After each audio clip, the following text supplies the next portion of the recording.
Netflix का painkiller opioid संकट के आसपास की सच्ची घटनाओं का एक फिक्शनल रिकैप है।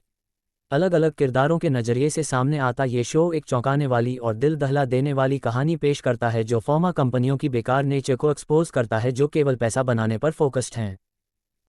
हम रिचर्ड सैकले के पर्सपेक्टिव से घटनाओं को फॉलो करते हैं जो जितना संभव हो उतना पैसा बनाने पर फोकस्ड करते हैं क्योंकि उन्हें लगता है कि इस तरह वह अपने चाचा की लेगेसी को मजबूत करेंगे। इसके ऑपोजिट ग्लेन क्राइगर एक आम आदमी है जो अपनी ज़रूरतों को पूरा करने की कोशिश कर रहा है अपने परिवार के लिए, लेकिन एक दुखद दुर्घटना के बाद उसे ऑक्सीकॉन्टिन का नुस्खा मिलने के बाद उसका पूरा जीवन पटरी से उतर गया। इस बीच एक जांचकर्ता पर्ड्यू फार्मा और रिचर्ड सैकले की नापाक स्कीम्स को एक्सपोज करके उन्हें घुटनों पर लाने की कोशिश कर रहा है। अंत में उनके साथ यही होता है। एडी फ्लावर्स गवाही के लिए बैठती हैं जहां उनसे अपनी कहानी बताने के लिए कहा जाता है कि कैसे वह शुरू से ही पर्ड्यू फार्मा से जुड़ी जांच में शामिल हुई।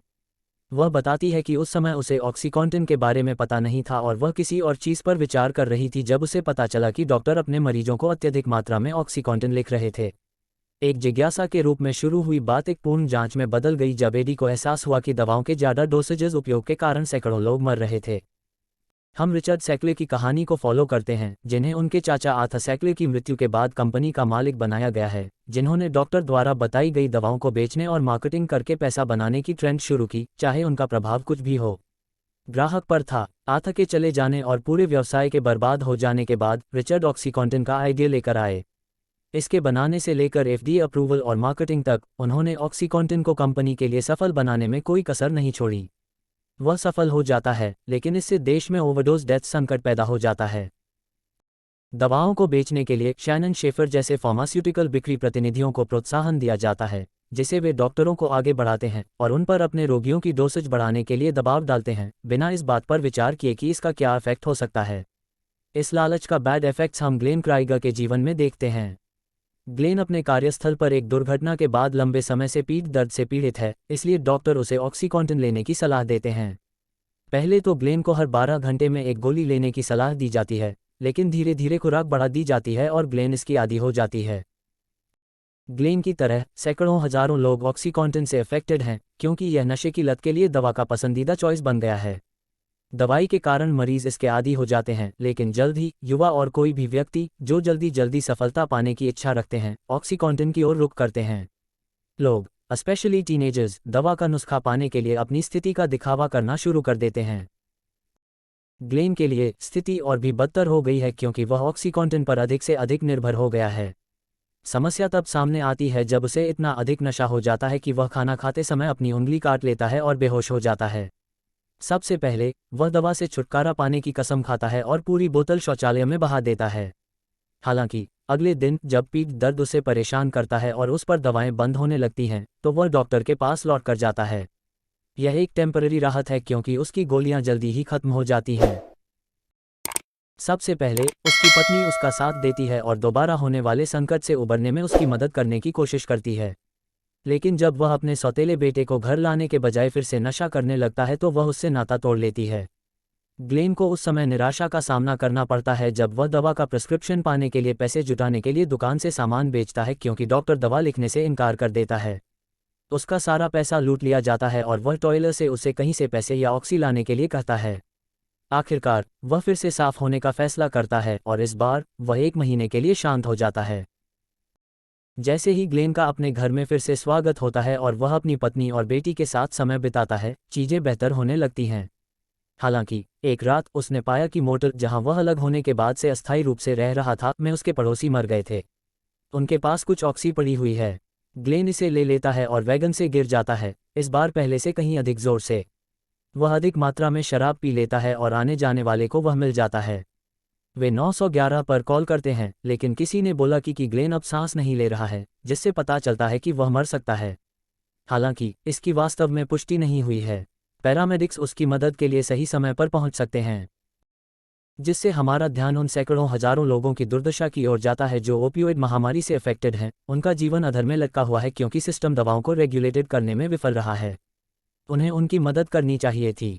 अमेरिकी अटॉर्नी कार्यालय के लिए एक इन्वेस्टिगेटर के रूप में काम करते हुए एडी फ्लावर्स ने सोचा कि वह अच्छी लड़ाई लड़ रही हैं।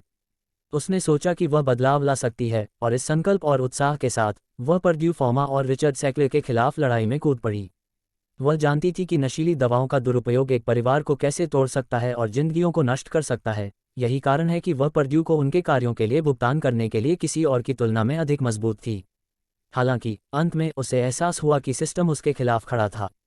गवाही में एडी ने ऑक्सीकॉन्टिन की खोज और पर्ड्यू और सैकलर के खिलाफ मामला बनाने के लिए कड़ी मेहनत करने के बारे में अपनी पूरी कहानी का खुलासा किया। सब कुछ सही करने के बावजूद और सभी सही इरादों के बावजूद वह सफल नहीं हो सकी, क्योंकि सैकलर जैसे लोगों के पास हमेशा उससे अधिक शक्ति और प्रभाव होता।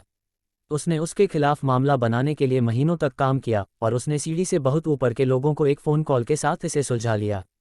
एडी ने कबूल किया कि पर्ड्यू और ब्राउनली, जो अपने वरिष्ठों के सामने असहाय थे, के बीच हुआ समझौता उनके लिए आखिरी तिनका था। उन्होंने स्वीकार किया कि उनके जैसे लोगों को विफल करने के लिए सिस्टम में धांधली की गई थी। इसलिए उन्होंने अमेरिकी अटॉर्नी के कार्यालय में अपनी नौकरी छोड़ दी और चली गईं।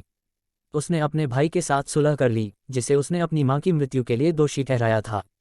वह अब जेल से बाहर है और वह और एडी एक साथ रहते हैं, खोए हुए समय की भरपाई करते हुए। उसे अफसोस है कि वह पर्ड्यू और सैकलर को पे नहीं कर सकी, लेकिन अब वह अन्य चीज़ों पर अधिक ध्यान केंद्रित कर रही है, जो चीज़ें उसके नियंत्रण में हैं।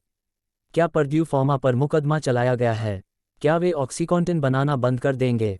एडी फ्लावर्स और जॉन ब्राउनली ने पर्ड्यू फार्मा के खिलाफ मामला बनाया, लेकिन समझौते का मतलब था कि कंपनी और उसके शीर्ष अधिकारियों के बारे में उन्हें जो कुछ भी पता चला उसे सील कर दिया जाएगा। इसे दोबारा नहीं छुआ जाएगा, जिसका मतलब था कि कंपनी मुफ्त थी। उन्होंने ओपियोइड संकट से निपटने के लिए आवश्यक कदम उठाने का वादा किया, लेकिन जिस तरह से पर्ड्यू की बिक्री बढ़ी और वह पैसा कमाता रहा, ये स्पष्ट था कि समझौते से वास्तव में कुछ भी नहीं निकला। वर्षों बाद एडी को गवाही के लिए बुलाया गया, जहां उसे पता चला कि इस बार प्रोसिक्यूशन को रिचर्ड सैकलर मिल गया। इसका मतलब है कि उनके पास पर्ड्यू है और समझौते की गुंजाइश है, जिसका मतलब है कि सैकलर और पर्ड्यू को अपने कार्यों के लिए जवाब देना होगा। यह एक होपफुल अंत है, लेकिन शीर्षक कार्ड अन्यथा सुझाव देते हैं। कंपनी छोड़ने का निर्णय लेने के बाद भी सैकलर परिवार ने कभी भी संकट में अपनी जिम्मेदारी नहीं निभाई। 2007 में पर्ड्यू ने $600 मिलियन से अधिक के जुर्माने की बढ़ाई करना की और संकट से निपटने के लिए ऑक्सीकॉन्टिन और इसके मार्केटिंग अप्रोच में बदलाव करने पर ध्यान केंद्रित किया। उन्होंने फॉर्मूला बदल दिया, लेकिन इसके अपने इफेक्ट्स हैं। न्यूयॉर्क टाइम्स के एक आर्टिकल के अनुसार इसके इफेक्ट्स के रूप में हेपेटाइटिस सी और अदर इन्फेक्शंस होने का पता चलता है। माना जाता है कि इस नए फॉर्मूले ने ओपियोइड संकट को हेरोइन की ओर मोड़ दिया है। 2021 में सैकलर परिवार, जिसने नई जांच के बाद बैंक्रप्सी के लिए फाइल किया था, को उनके खिलाफ दायर सभी मुकदमों से छूट मिल गई।